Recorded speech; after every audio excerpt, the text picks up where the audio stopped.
കണ്ണൂർ വളപട്ടണം മോഷണക്കേസ് അന്വേഷണം ഇതര സംസ്ഥാനങ്ങളിലേക്കും വ്യാപിപ്പിച്ചു. കർണാടകയിലും തമിഴ്നാട്ടിലുമാണ് അന്വേഷണം നടക്കുന്നത്. കവർച്ചയ്ക്ക് തൊട്ടടുത്ത ദിവസവും കള്ളൻ ഇതേ വീട്ടിൽ കയറിയതായ CCTV ദൃശ്യങ്ങളും പോലീസിന് ലഭിച്ചു.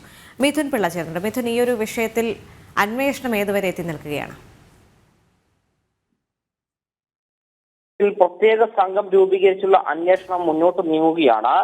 ഇതര സംസ്ഥാന സ്വദേശി മോഷണത്തെ പിന്നിൽ എന്ന സംശയത്തിന്റെ അടിസ്ഥാനത്തിൽ കർണാടകയും തമിഴ്നാടും കേന്ദ്രീകരിച്ചും അന്വേഷണം വ്യാപിപ്പിച്ചിട്ടുണ്ട്. അതേസമയം പോലീസിനായ മണം പിടിച്ച് വളപട്ടണം റെയിൽവേ സ്റ്റേഷനിലേക്കാണ് എത്തിയതെങ്കിലും ആണോ എന്ന ഒരു കാര്യത്തിൽ ഇതുവരെ ഒരു വ്യക്തത ഉണ്ടാക്കാൻ പോലീസ് സാധിച്ചിട്ടില്ല. അതിനിടെ മോഷണം നടന്നതിന്റെ രണ്ടാം ദിനവും മോഷ്ടാവ് ഇതേ വീട്ടിലെത്തിയ CCTV ദൃശ്യങ്ങൾ പോലീസിന് ലഭിച്ചിട്ടുണ്ട്. രണ്ടാം ദിവസവും വീട്ടിൽ ആളുണ്ടാകില്ലെന്നറിഞ്ഞാണ് മോഷ്ടാവ് എത്തിയതെന്നാണ് സൂചന. അല്ലെങ്കിൽ എന്തെങ്കിലും കാര്യങ്ങൾ തെളിവായി ആ വീട്ടിൽ ഉപേക്ഷിച്ചിട്ടുണ്ടാകാം, അത് തിരിച്ചെടുക്കാൻ വന്നതായിരിക്കാം എന്ന് സംശയിക്കുന്നുണ്ട്. അതേസമയം വീട്ടിനകത്ത് കയറി മോഷണം നടത്തിയത് ഒരാളാണെങ്കിലും ഇയാൾക്ക് പുറമേ നിന്നും സഹായം ലഭിച്ചിട്ടുണ്ടെന്നാണ് പോലീസ് കരുതുന്നത്.